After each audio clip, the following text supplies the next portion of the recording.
Nos vamos al análisis político precisamente. Voces del Poder comienza ahora. Daniel Grimaldi está con nosotros, director ejecutivo de Chile 21. ¿Cómo estás, Daniel? Hola, hola, buenos días. Bienvenido. ¿Qué tal, Daniel? Y José Francisco Lagos, director ejecutivo del Instituto Res Pública. ¿Cómo estás, José Francisco? Muy bien, muchas gracias. Oye, aprovechemos de empalmar con la columna, la editorial de Carola, solo para poner un dato a propósito de la situación en la que está Evelyn Matei.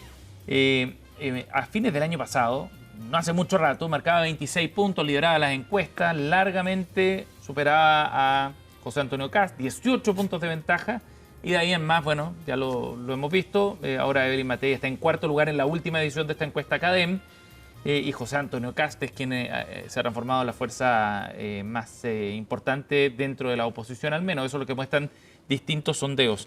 José Francisco, ¿cómo definirías tú el momento que está viviendo Evelyn Matei de su campaña?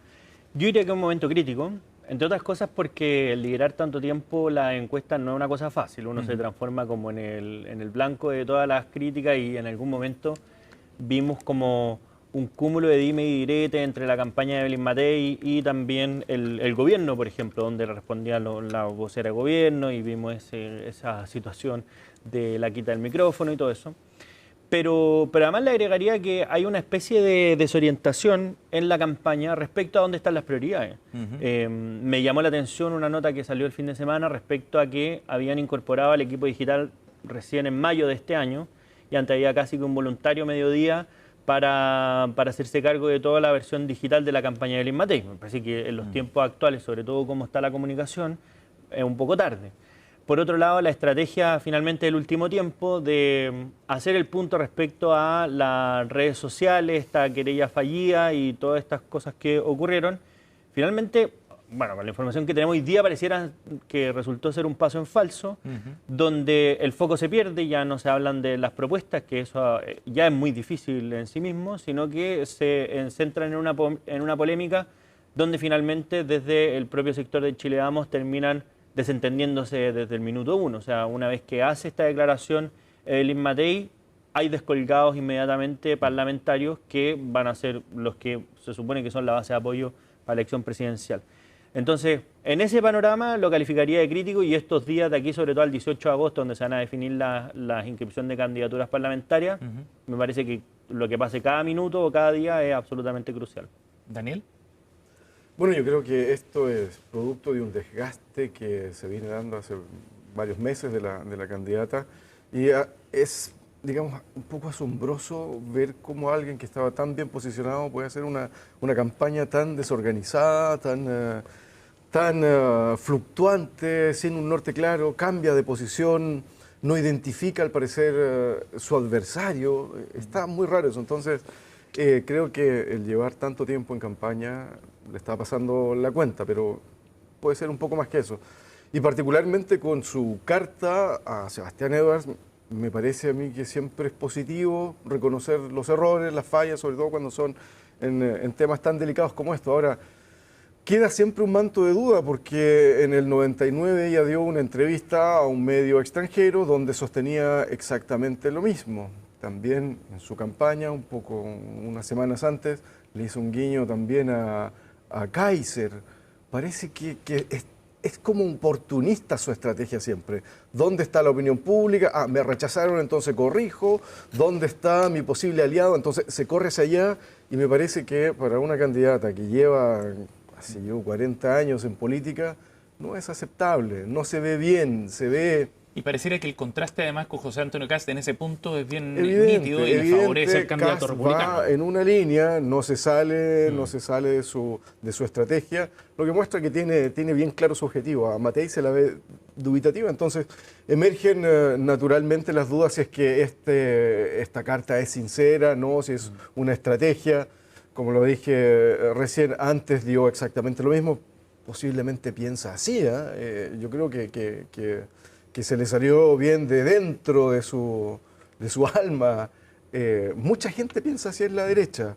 Y también, digámoslo, yo creo que mucha gente de su sector ve como a su legítimo representante a José Antonio Kast. En un momento en que la opinión pública se torna un poco más hacia los valores de la derecha, hacia una cierta aceptación de un autoritarismo, los temas de seguridad, el orden. Entonces, bueno, vamos a nuestra fuente, vamos a nuestro ideario principal y está en Kast. Y la muestra es Larraín. Entonces, parece ser que ya todo se va ordenando, está tomando su curso hacia Kast como el representante más claro de la derecha. Decía Paulina Núñez que cada vez puede sorprender Carlos Larraín, pero que en realidad esto no es un descuelgue de la campaña porque él nunca ha apoyado a Evelyn Matei. Quizás lo más influyente o lo que más impacto puede tener es la declaración de Andrés Celis, que es diputado y que dice que la mitad de los diputados están por una lista única y por un candidato único, y deja entrever la necesidad quizás de seguir, digamos, de derechamente apoyar a Kast. Dice Paulina Núñez que el fin de semana en el Consejo como que se desdijo, tomó distancia. Y rectificó. Y rectificó, pero de todas maneras es como un sentimiento que está ahí latente, José Francisco. ¿Cómo lo ves tú? O sea, yo volvería un paso atrás, que es que Evelyn Matei es la candidata de una coalición que arrastra problemas desde hace mucho tiempo y esos problemas se ven reflejados en la campaña. La diferencia en este caso con José Antonio Kast es que José Antonio Kast es el candidato de un partido, en cual se sumó otro por adhesión, o sea, no pidieron nada a cambio, que el Partido Social Cristiano, y es el controlador de ese partido. Porque uno puede ser candidato a un partido sin ser el controlador, como Janet Jara, que no es la controladora del Partido Comunista, y ya hemos visto cómo se dan señales a través de los medios de comunicación. Entonces, a mí me parece que aquí hay un problema estructural que es previo, que es que si Chile Vamos no se pone de acuerdo entre ellos mismos, difícilmente van a poder proyectar un emplazamiento hacia lo otro. Es decir, a propósito de la lista única, desde Chile Vamos, o una parte de Chile Vamos, emplazan a republicanos por la lista única. Pero en paralelo aparecen personas de Evópoli diciendo no, jamás haríamos una lista única. Andrés Celis dice, no, es que la mitad de los parlamentarios estamos de acuerdo con la lista, pero la otra mitad no está de acuerdo, entre otras cosas porque tendrían que ser sus cupos para que esa lista única sea posible. Porque al final los números son duros, que es que básicamente para que esto sea de unidad de verdad y no simplemente una pantomima, habrían diputados en ejercicio que tendrían que dejar de ir a la reelección para hacer posible esta. Y esa es la mitad de los diputados que no está dispuesto a esta lista única. Entonces, no es tan fácil llegar a decir... Claro, en todos lados pasa eso. Por supuesto. Y aquí hay una complejidad que me parece que es extra, que finalmente vemos cómo son poco sólidos los partidos políticos y las personas que pertenecen a ellos.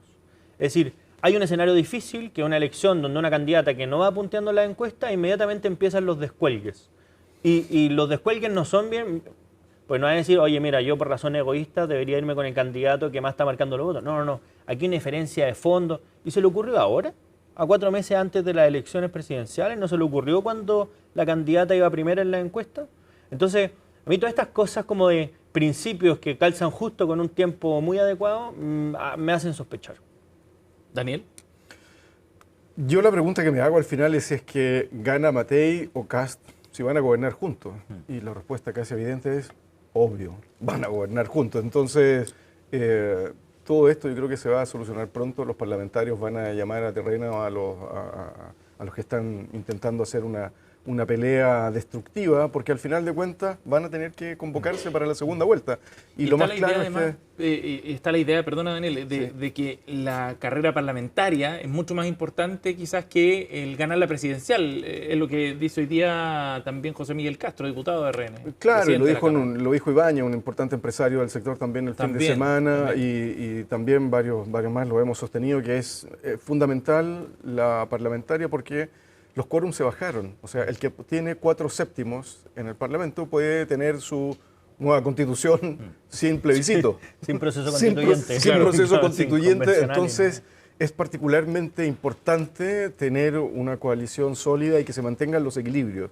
Entonces, mucho más que antes. O sea, siempre es importante que en el Parlamento los gobiernos tengan la posibilidad de tener una coalición que los sostenga para poder gobernar, para poder ofrecer gobernabilidad al país. Pero hoy es particularmente relevante porque los quórums bajaron. Ya no es la misma situación de hace 10 años atrás, donde el Congreso se veía bloqueado.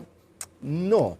Entonces sí considero que es fundamentalmente importante. Ahora, hemos visto que en el último tiempo han habido propuestas radicales de cambio, procesos constitucionales, y el país sigue funcionando. O sea, no, estamos creciendo poco, pero seguimos creciendo. Hay perspectivas de que el país va a ir mejorando. O sea, hay cierta estructura, diría yo, un poco antisísmica en Chile que hace que, aún con el estado paupérrimo en que está la política, la sociedad sigue funcionando. Y eso yo creo que tenemos que felicitarnos todos como país, es que yo no tengo miedo al futuro. Creo que Chile va a ir mejor. Ahora, con Optimista. eso mismo, Eso es bueno. que si uno lo lleva como al extremo de cuando ocurre esa situación, de lo que señala Daniel, el caso peruano, que en el fondo la economía como que prescinde de la política. Y yo creo que eso no es una buena señal en general, como, o sea, bueno, quizás se salva algo, ¿verdad? Porque la crisis política no se transforma necesariamente en crisis económica, pero Habla muy sí mal de la política, en el fondo. habla muy mal de la política, pero tampoco es sostenible en el tiempo. Claro. Es decir, el nivel de crisis que hay en Perú, que básicamente funciona como un cúmulo de grupos privados que cada uno defiende sus intereses, finalmente no termina siendo sostenible en el tiempo. Y de hecho vemos problemas graves de inestabilidad política y inestabilidad económica finalmente en zonas enteras del país donde no hay simplemente progreso. Oye, José Francisco, ¿cómo ves tú la irrupción de Franco Parisi en todo esto? ¿Ha ido subiendo en algunas encuestas? Llega ya en esta encuesta Cadem de la semana a marcar 10 puntos, si no me equivoco, ¿no? Fueron 10 puntos. Sí. 12 y Matei 10 y Matei 11. Ajá. ¿o no? Sí, eso claro, es. en lista cerrada. Ahí hay una señal de, ¿cómo lo lees tú, digamos, esa erupción? ¿Lo ves como una amenaza eventualmente Y para reforzado por alguien? Giles, además. Bien. Es que yo creo que eso último, lo que comenta Carola, es absolutamente crucial. Que es que básicamente como muy demostrativo de lo que es Franco Parisi, que en el fondo es una reacción de la antipolítica hacia los partidos tradicionales. Partidos tradicionales y no tan tradicionales, es como a los partidos en general. Que son figuras que o crean un partido o se toman un partido, como en el caso de Pamela Giles, lo instrumentalizan, como ella, a tal punto que incluso Tomás Hirsch sale del Partido Humanista con otros 300 militantes en su momento, y ahora, claro, abandonan ese partido y van a otro. Yo creo que eso muestra un poco cuál es la situación actual de nuestro sistema político, de la falta de proyectos como institucionales a través de los partidos propiamente tal, y que hace que este tipo de figuras sigan teniendo como ventajas de ir a las elecciones presidenciales sin ningún costo.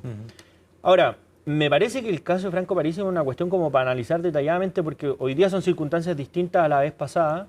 Antes, como la política tenía un desprestigio mucho mayor, estaba en una situación mucho más particular, estaba en pandemia, entonces hizo campaña por Zoom. Hoy día ya no, y el fenómeno sigue marcando un número importante de votos. Entonces, Bien aceptable. yo sí. creo que incluso Franco Parisi sabe analizar bien cuál es el fenómeno que genera, no, o más bien no lo aquilata adecuadamente, porque es una cuestión bastante difícil de leer. Porque, por ejemplo, la vez pasada, incluso ganó en algunas regiones del país, y uno diría, bueno, entonces Parisi era alguien, hoy día diríamos, es más bien de oposición que oficialista, Sí, de todas maneras. es muy crítico con el presidente Boric, pero sus votantes no necesariamente. Y de hecho, donde ganó en el norte, no se traspasaron esos votos a José Antonio Kast, sino que al contrario, fueron a Gabriel Boric. Y uno pensaría, a ver, ¿Parisi está creciendo a costa de Evelyn Matei o son votantes que no se identifican con ninguna de las opciones presentes? Y además, Daniel, ¿cómo lo ves? Porque ayer Parisi en una entrevista en Canal 13 dice que le gustaría que Lawrence Goldborn fuera su ministro de Hacienda, y sale Goldborn a postear: yo he conversado con Parisi, no puedo estar más lejano de 10 su veces ideario conversó con Parisi, político. dice, no. Estoy Muy hace enfático, 10 muy años enfático. fuera de la política, no voy a hacer. Entonces, está como tanteando Bueno, el agua. la estrategia de Parisi parece ser de alguien que apuesta en la bolsa, de alguien que va al casino, Un trader ahí, de un trader, ¿cierto? Su perfil es así, no tiene principios claros. Salía ahora con Giles, Maltés, no se sabe qué es. Lo único que es anti el que está en el gobierno, pero no se conocen sus principios claramente. Yo creo que no tiene principios claros en política. Los principios son él, mi candidatura, yo, mi perfil. Desde si uno analiza su campaña anteriores, todo yo, centrado en yo. Y no sé, tampoco se ven sus ideas, algo bastante mediocre si uno lo compara con las demás campañas. Creo que se nutre mucho, eso sí, de este sentimiento antipolítica, y muchos que pueden estar decepcionados de esta deriva de Matei pueden ver, bueno, cuál es el más cercano, puede estar aquí Parisi, pero yo francamente no le veo mucho espacio, porque cuando tú lo pones a discutir ideas, proyectos, programas, la verdad es que se cae por su propio peso, si no maneja bien las cifras. Ayer en una entrevista con Iván Valenzuela dio vergüenza un poco, ¿no es cierto? Él es economista. ¿Por qué? Bueno, ¿Qué cosa en particular? O sea, en particular su propuesta sobre la reducción del gasto fiscal, o de los retiros. No es un buen manejo. O sea, yo me imagino si una persona así llegara al poder, o sea, el desastre absoluto. Uy, llegamos a una cosa, hablemos de lo que pasa con la candidatura oficialista, con Janet Jara, y esta idea de que es socialdemócrata, ¿cierto? Y que han hablado sus voceros a nombre de ella. Por ejemplo, Luis Eduardo Escobar, uno de los 4 encargados del programa económico, dice: Janet Jara me dijo que era socialdemócrata y que no creía en la eliminación de las clases sociales ni en la dictadura del proletariado, que es una de las conversaciones. Así que pausa y ya seguimos con Voces del Poder.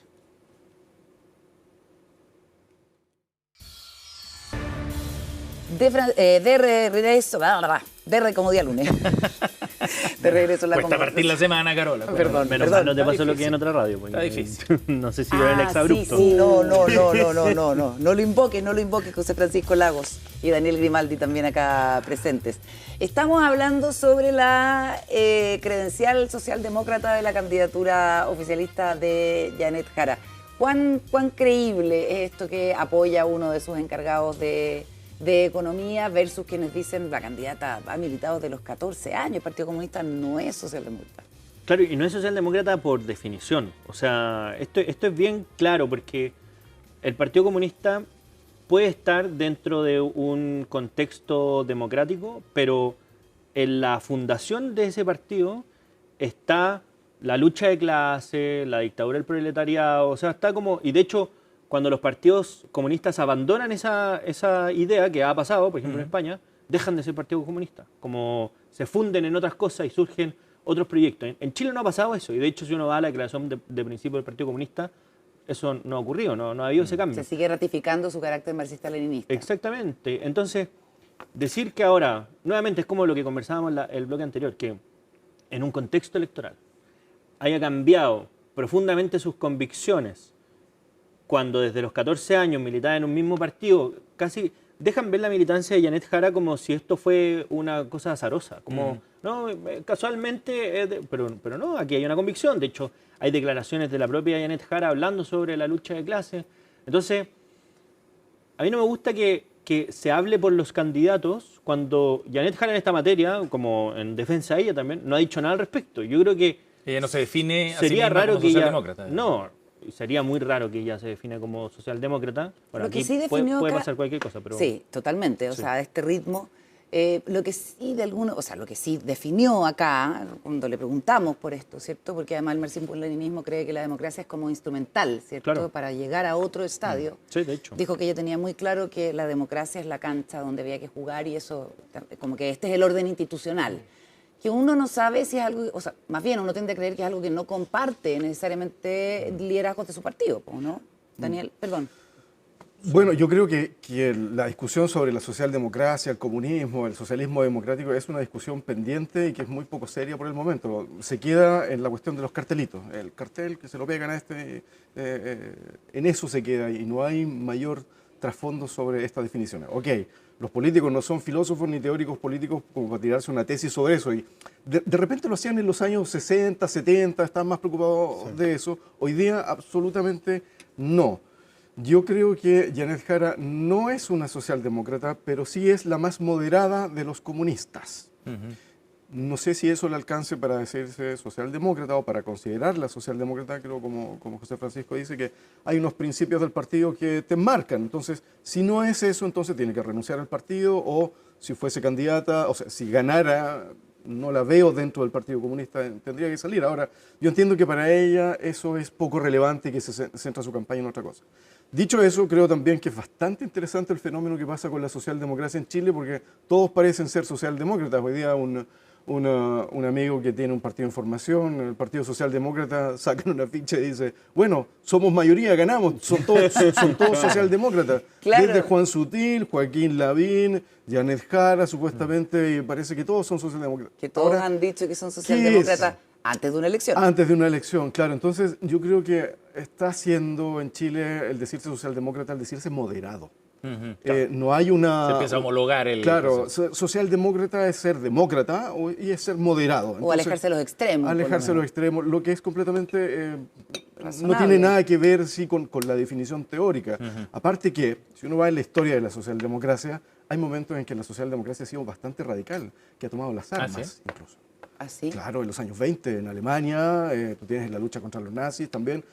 No hay gente que solamente está por el proceso pacífico. Hay momentos en que han sido sumamente radicales en la lucha contra el fascismo y también sumamente cercanos al neoliberalismo. Recordémonos en la era de Tony Blair. Entonces hay socialdemocracia para todos los gustos. Por eso que cualquiera se puede decir socialdemócrata también. Yo creo, en Chile, claro, yo creo que es un horizonte que alguien tiene que construir, pero no se ha construido como proyecto político en Chile eso nunca. No está dentro de nuestro ADN político la socialdemocracia. Creo que el socialismo democrático sí es algo más sostenible teóricamente, incluso en su realidad existente en Chile hoy. José Francisco. Sí, ahí con eso mismo habla también de la poca consistencia que tienen las campañas políticas hoy y en particular el desafío que va a tener Janet Jara de intentar hablarle a un mundo que va a ser el 50% más uno de los chilenos o que debería aspirar a tener y que finalmente se le puede terminar desfondando su base de apoyo, que yo creo que es un temor que le pasa a todos los gobiernos, también lo ha tenido este gobierno por supuesto, pero en el fondo ¿cuánto puede modificar su discurso a propósito de una estrategia electoral sin que finalmente termine siendo abiertamente contradictorio con las cosas que ha pensado o ha dicho durante los últimos, no sé, 25, 30 años? Y yo creo que esa es una delgada línea y en cualquiera de las dos posiciones va a pisar sobre huevos, porque también aquí para los verdaderos socialdemócratas, para los del socialismo democrático, que alguien se esté vistiendo con sus ropajes, llevándose los beneficios de esos ropajes, pero ningún costo, bueno, también termina generando alguna tensión que me parece que los partidos o las líneas de identidades políticas tienen derecho a reivindicar para sí Ahora, mismos. la justificación para eso, dicen en el comando, y lo explicaba ayer Nicole Cardoch, parte del equipo de campaña de Janet Jara, es que ella ya no es la candidata del Partido Comunista, sino es la candidata de todo un bloque y un arco mucho más amplio.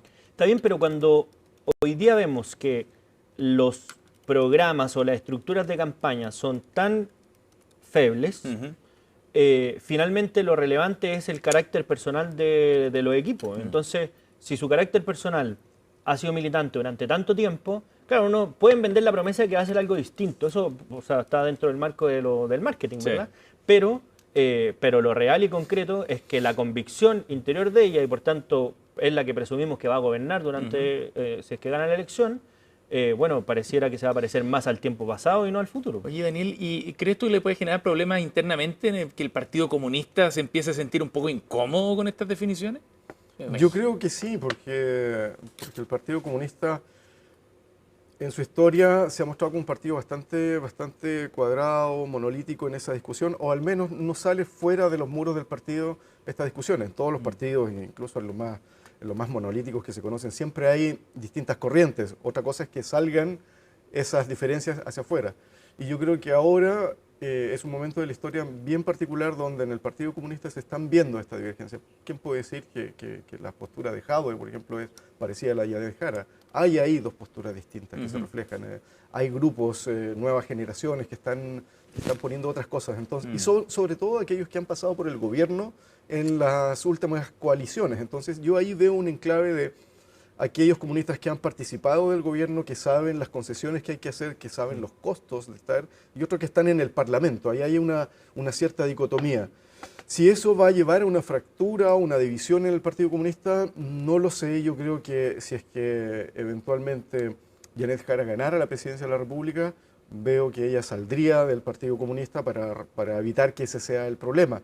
Tal vez eso llevaría a una división o a un giro en el Partido Comunista, pero lo cierto es que hay partidos comunistas como los de Europa, no sé si lo hemos dicho otras veces, que en ciertos momentos giraron hacia otra forma de comunismo que se alejó de la Unión Soviética, Claro. el eurocomunismo.